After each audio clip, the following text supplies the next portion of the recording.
안녕하세요. 오늘은 지난 시간에 공부한 확률의 개념, 확률을 어떻게 구할 것인가, 그 개념에 이어서 핵심 유형 익히기 문제를 풀어보면서 다양한 문제들을 어떻게 공부하고 여러분이 실제로 옆에 있는 문제들 스스로 해결하면서 실력을 기르는 것이 오늘 수업의 목표입니다. 자, 선생님 왼쪽에 있는 문제를 풀 테니까 여러분은 집에서 오른쪽에 있는 문제를 풀어가지고 오면 되겠습니다. 그러면 1번부터 한번 같이 보겠습니다. 서로 다른 두 개의 주사위를 동시에 던질 때 나오는 눈의 수의 합이 10 이상의 확률을 구하고 싶어요. 그러면 전체 가지수는 36가지죠. 66에 36이니까. 그쵸? 그런데 특정 사건의 경우의 수를 구하기 위해서는 나오는 눈의 수의 합이 10 이상인 경우의 수를 구해줘야 돼요. 그러면 주사위를 던졌을 때 눈의 합이 10이 나오는 경우랑 눈의 합이 11이 나오고 마지막으로 눈의 합이 12가 나오는 경우까지를 우리가 세줘야 되겠죠? 그 이상은 없어요. 왜냐면은 6과 6이 최대인데 더하기 12밖에 안 나오죠. 그럼 더해서 10이 나오는 경우는 4, 6 그리고 5, 5, 6, 4 이렇게 주어집니다. 왜 순서상으로 표기하는지는 여러분들 알고 있죠? 이 왼쪽이 뭐예요? 첫 번째 주사위, 오른쪽이 두 번째 주사위입니다. 서로 다르니까 구별이 되는 거예요. 합이 11이 되는 경우는 5, 6, 6, 5 이렇게 두 가지고 합이 12가 되는 경우는 6, 6으로서 딱 한 가지 경우밖에 없죠. 그래서 전체 일어날 수 있는 가지수는 6가지라고 할 수 있습니다. 그래서 분자인 6이 가겠고요. 그대로 약분해 주시면 일어날 수 있는 확률은 6분의 1이 되겠다. 라고 할 수 있습니다. 경우의 수를 얼마나 정확히 구해줄 수 있는가가 중요한 문제예요. 2번. 한 개의 주사위를 두 번 던져서 첫 번째 나온 눈의 수를 x, 두 번째를 y라고 할 때 2x 플러스 y가 9가 될 확률을 구해라 라고 하는 건데 일단 전체 일어날 수 있는 가지수는 6 곱하기 6입니다. 이 부분을 혼동할 수 있는데 한 개의 주사위를 두 번 던졌다고 하니까 똑같은 주사위라고 생각을 할 수 있는데요. 한 개의 주사위를 두 번 던지니까 뭐가 구별이 되는 거죠? 순서가 구별이 되는 거죠. 예를 들면 내가 첫 번째로 던져서 나온 눈이 1이에요. 두 번째로 던지니까 4가 나왔어요. 이 경우랑 첫 번째에 4가 나오고 두 번째가 1이 나오는 거는 분명히 다른 경우입니다. 그렇기 때문에 사실상 서로 다른 주사위를 던지는 것과 똑같아요. 그래서 일어날 수 있는 전체 가지수는 첫 번째가 6가지, 두 번째가 6가지니까 6,6으로서 계산하는 게 옳겠습니다. 자, 이때 2x 플러스 y가 9가 나오는 경우를 구하고 싶으니까 어떻게 하면 될까요? 표를 만드는 게 제일 좋죠. 이런 경우에는 x가 1이면 y가 뭐가 돼요? 2 플러스 y가 9니까 y가 7이 되죠.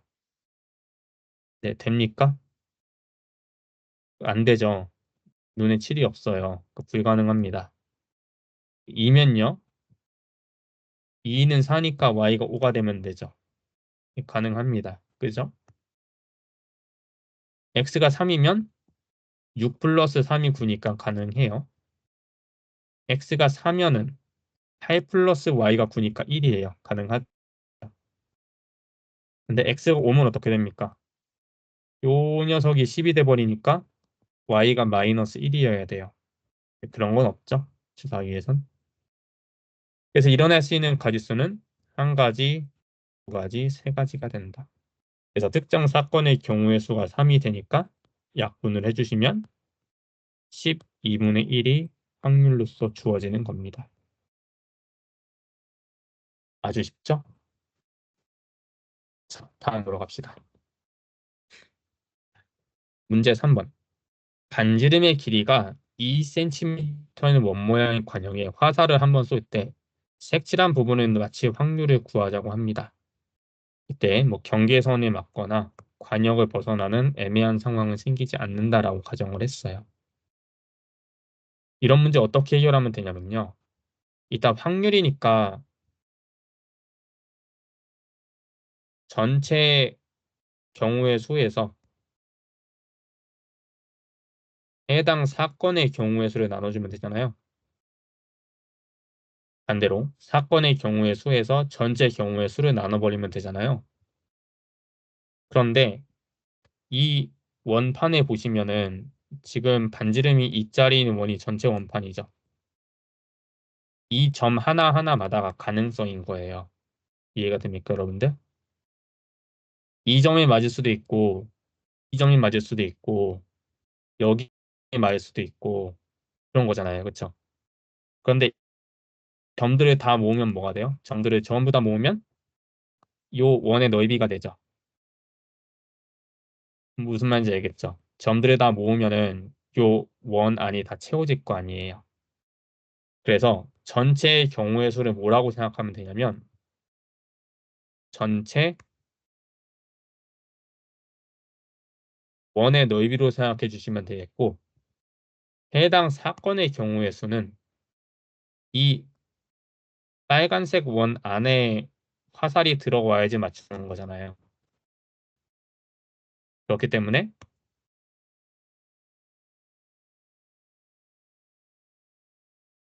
붉은 원의 넓이를 전체 사건의 경우의 수라고 계산해 주면 되겠어요. 점들이 모인 게 넓이니까 그렇게 생각해 주시면 되겠습니다.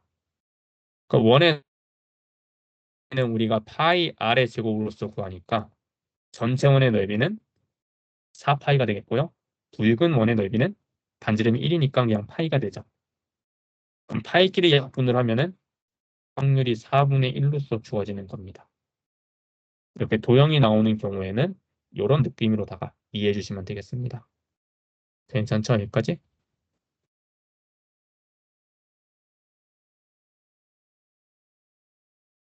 자, 문제 4번은 확률의 뜻을 잘 이해하고 있는지를 물어보는 문제예요. 하나하나 볼까요? 1번, 확률은 0 이상 1 이하다. 맞다고 했었습니다. 0은 절대로 일어나지 않는 거. 1은 언제나 일어나는 거. 그쵸? 확률 P는 일어나는 모든 경우의 수 분의 사건 A가 일어나는 경우의 수 맞아요. 3번. 사건 A가 일어나지 않을 확률은 마이너스 P가 아니라 뭐라고 했었죠? 전체 확률 1에서 P를 빼면 된다라고 했습니다. 확률은 0 이상이니까 음수가 될 수 없어요. 4번과 5번은 1번에 설명했죠? 정답은 3번.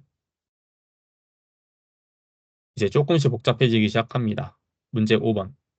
부모님을 포함한 5명의 가족이 A열로 의자에 앉을 때 부모님이 이웃하지 않을 확률을 구하시오. 그럼 확률 P를 어떻게 구하면 됩니까? 일단 전체 가짓수는 A열로 의자에 앉는 거예요. 그렇죠? 그러니까 5명을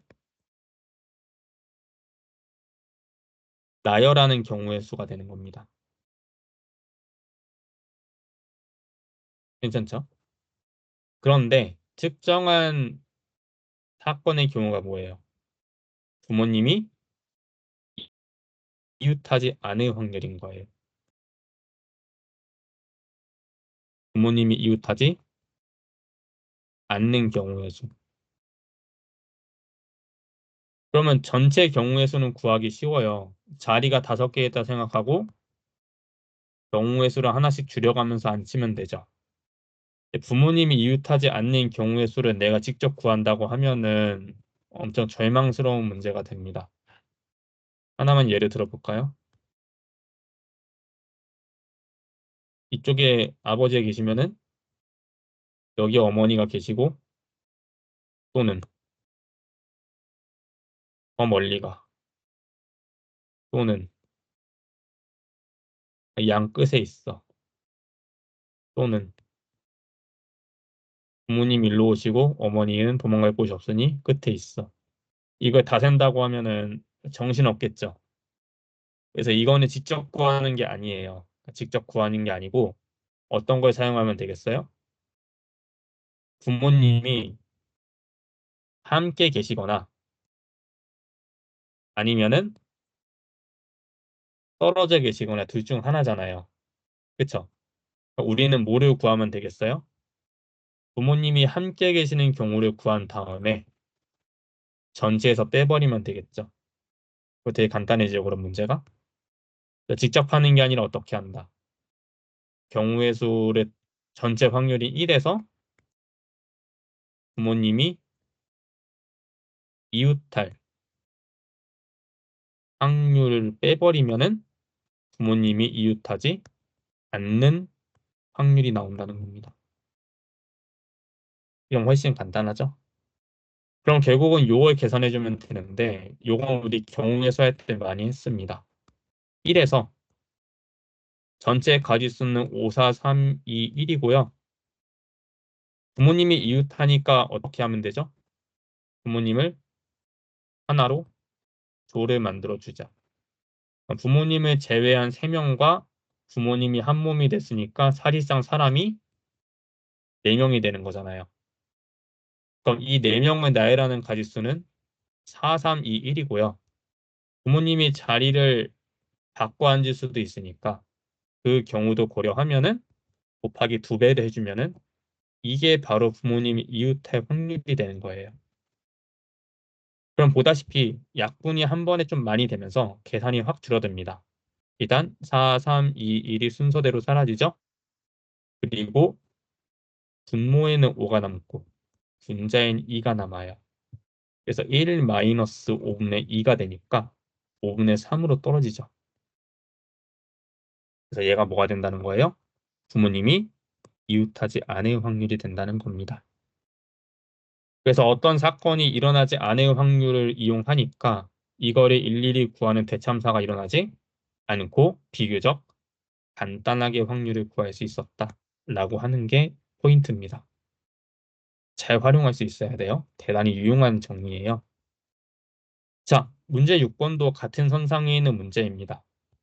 남학생이 5명이고 여학생이 3명이 있는데 2명의 대표를 뽑을 거예요. 이때 적어도 1명이 여학생이 뽑힐 확률을 구하고 싶습니다. 그럼 적어도 1명이 여학생이 뽑힐 확률이니까 어떻게 계산하면 되겠어요? 1에서 모두 남학생이 될 확률을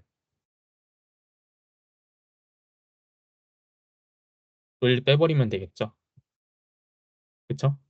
그럼 모두 남학생이 되는 확률이 빠지면은 여학생이 적어도 1명 있는 경우만 남을 거 아니에요. 네, 이게 훨씬 더 구하기 쉽습니다. 자, 일어날 수 있는 전체 가지수는 몇 가지라고 했죠?